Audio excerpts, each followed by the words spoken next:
Assalamualaikum warahmatullahi wabarakatuh. Perkenalkan, nama saya Alia Ananda dari kelas 10 MIPA 5 dengan nomor absen 03. Di sini saya akan menjelaskan materi tentang Asmaul Husna. Asmaul Husna terdiri dari dua kata yang berarti asma yang berarti nama-nama dan husna yang berarti baik atau indah.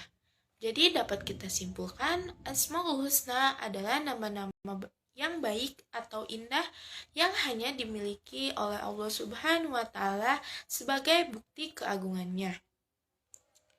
Asmaul Husna diambil dari Quran surat Toha ayat 8 yang artinya Allah Subhanahu wa taala tidak ada Tuhan melainkan Dia.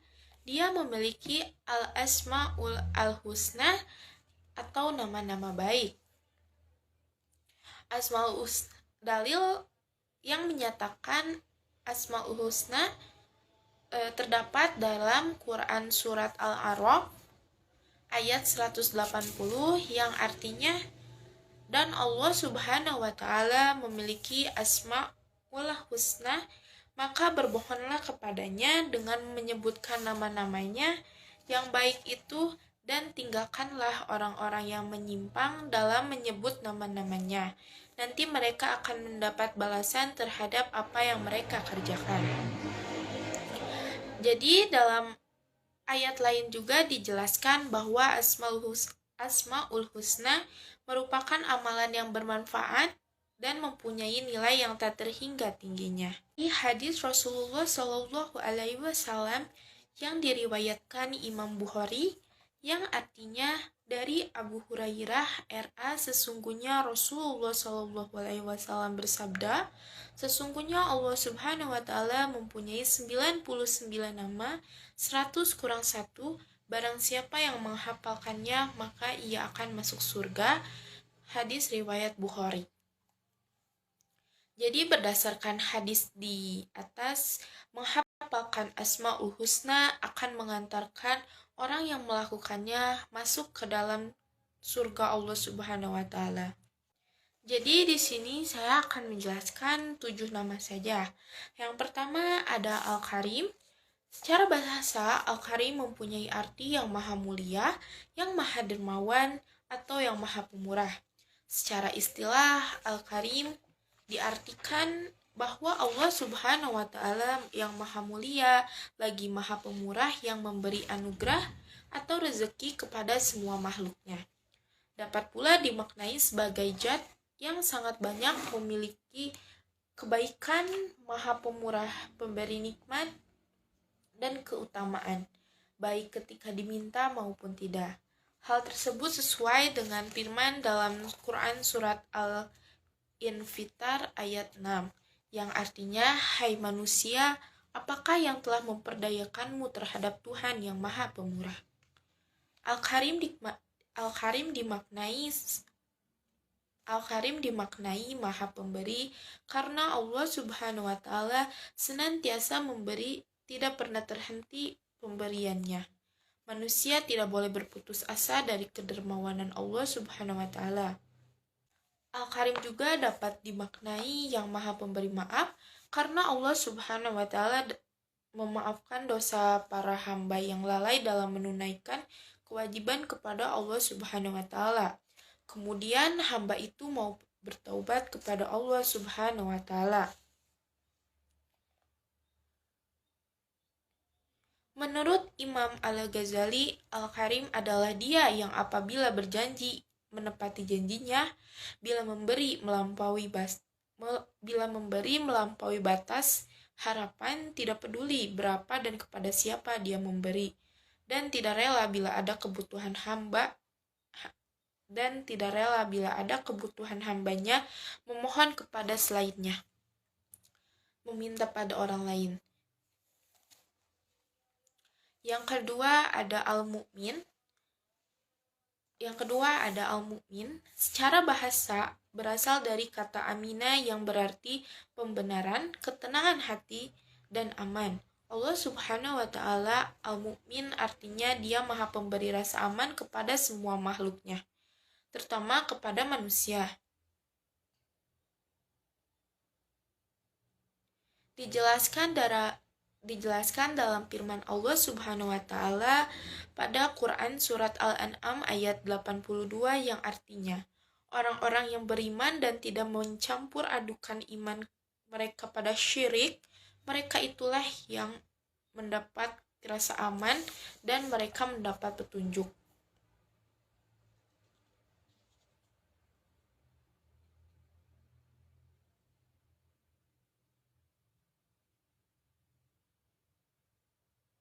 Berzikir dengan nama Allah Subhanahu wa taala Al-Mu'min di samping menumbuhkan dan memperkuat keyakinan dan keimanan kita bahwa keamanan dan rasa aman yang dirasakan manusia sebagai makhluk adalah suatu rahmat dan karunia yang diberikan dari sisi Allah Subhanahu wa taala sebagai Al-Mu'min, yaitu Tuhan yang Maha Pemberi rasa aman. Juga terkandung pengertian bahwa sebagai hamba yang beriman, seorang mukmin dituntut mampu menjadi bagian dari pertumbuhan dan perkembangan rasa aman terhadap lingkungannya.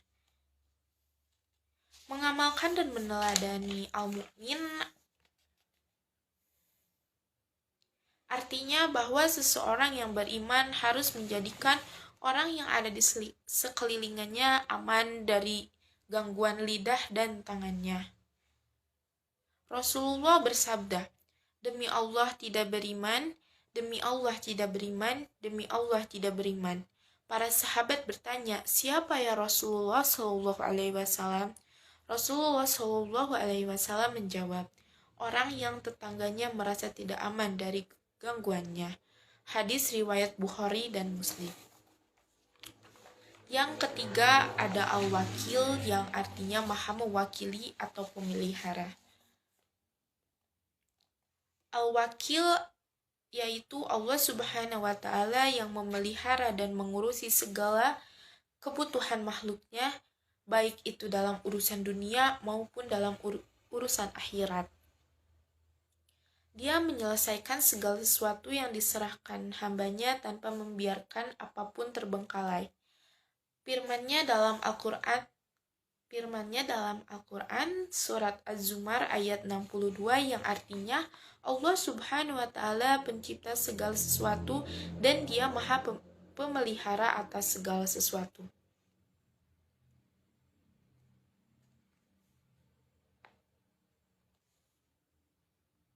Menyerahkan segala urusan hanya kepada Allah Subhanahu wa taala melahirkan sikap tawakal. Tawakal bukan berarti mengabaikan sebab-sebab dari suatu kejadian, berdiam diri dan tidak peduli terhadap sebab itu, dan akibatnya adalah sikap malas. Ketawakalan dapat diibaratkan dengan menyadari sebab akibat. Orang harus berusaha untuk mendapatkan apa yang dia inginkan. Rasulullah Shallallahu alaihi wasallam bersabda, "Ikatlah untamu dan bertakwalah kepada Allah Subhanahu wa taala." Manusia harus menyadari bahwa semua usahanya adalah sebuah doa yang aktif dan harapan akan adanya pertolongan Allah Subhanahu wa taala. Berfirman dalam surat Al-An'am ayat 102 yang artinya, yang memiliki sifat-sifat yang demikian itu ialah Allah Subhanahu wa taala, Tuhan kamu, tidak ada Tuhan yang berhak disembah selain Dia, pencipta segala sesuatu, maka sembahlah Dia dan Dia adalah pemelihara segala sesuatu. Hamba al-wakil adalah yang bertawakal kepada Allah Subhanahu wa taala.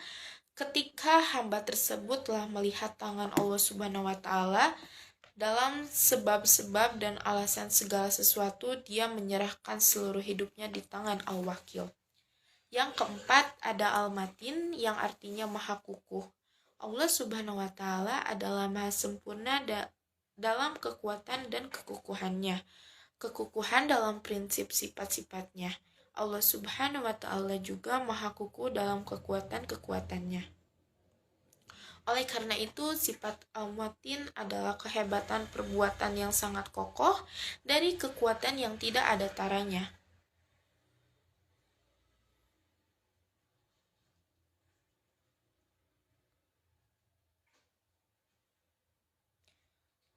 Allah Subhanahu wa taala berfirman dalam Quran surat Az-Zariyat ayat 58 yang artinya, sungguh Allah Subhanahu wa taala dialah pemberi rezeki yang mempunyai kekuatan lagi sangat kukuh. Dengan demikian, akhlak kita terhadap sifat al-matin adalah dengan beristiqomah atau meneguhkan pendirian, beribadah dengan kesungguhan hati, tidak tergoyahkan oleh bisikan menyesatkan seperti bisikan syaitan, terus berusaha dan tidak putus asa serta bekerja sama dengan orang lain sehingga menjadi lebih kuat. Selanjutnya ada al-jami yang artinya maha mengumpulkan atau menghimpun, yaitu bahwa Allah Subhanahu wa taala maha mengumpulkan atau menghimpun segala sesuatu yang tersebar atau terserak. Allah Subhanahu wa taala berfirman dalam Quran surat Ali Imran ayat 9 yang artinya, ya Tuhan kami, sesungguhnya Engkau mengumpulkan manusia untuk menerima pembalasan pada hari yang tak ada keraguan padanya. Sesungguhnya Allah Subhanahu wa taala tidak menyalahi janji. Allah Subhanahu wa taala akan menghimpun manusia di akhirat kelak sama dengan orang-orang yang satu golongan di dunia.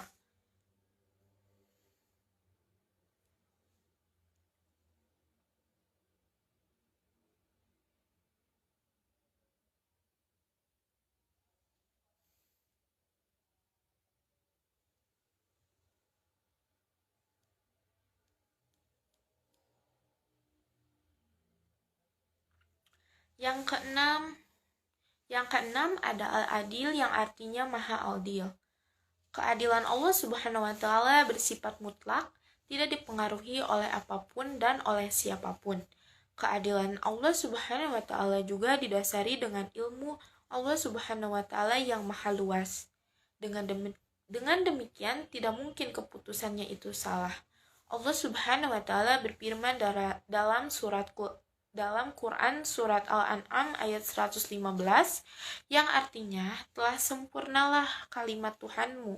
Al-Quran sebagai kalimat yang benar dan adil, tidak ada yang dapat mengubah kalimat-kalimatnya dan dialah yang maha mendengar dan lagi maha mengetahui.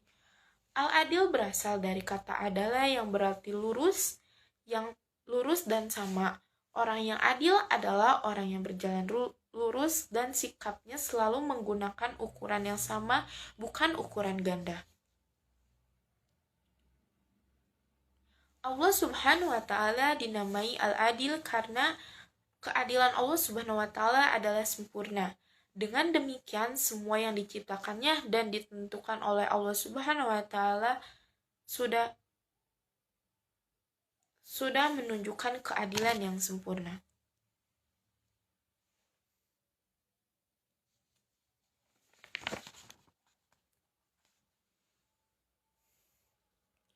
Dan yang ketujuh ada al-akhir yang artinya Allah Maha Akhir, yang tidak ada satupun setelah Allah Subhanahu wa taala. Dia Maha Kekal tatkala semua makhluk hancur lebur, Maha Kekal dengan kekekalannya, adapun kekekalan makhluknya adalah kekekalan yang terbatas seperti halnya kekekalan surga, neraka dan apa yang ada di dalamnya. Surga adalah makhluk yang Allah Subhanahu wa taala ciptakan dengan ketentuan, kehendak dan perintahnya.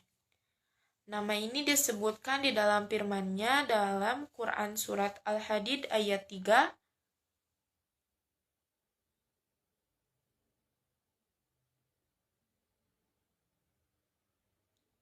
yang artinya, dialah yang awal dan akhir, yang zahir dan batin, dan dia yang maha mengetahui segala sesuatu.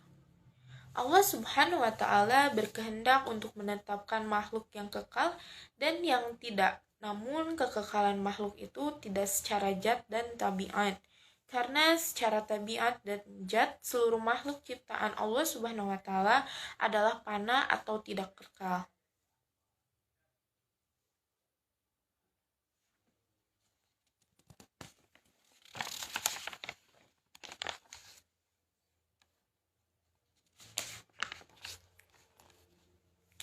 Jadi orang yang beriman jadi o- jadi orang yang beriman kepada sifat Allah yang 7 tadi yang sudah dijelaskan dalam Asmaul Husna sebagai pedoman hidupnya dengan berperilaku adil, pemaaf, bijaksana, menjadi pemimpin yang baik, selalu berintrospeksi diri, berbuat baik dan berkasih sayang sesama makhluk, bertakwa, menjaga kesucian, menjaga keselamatan diri, berusaha menjadi orang yang terpercaya, memberikan rasa aman kepada orang lain, dan rajin bersedekah.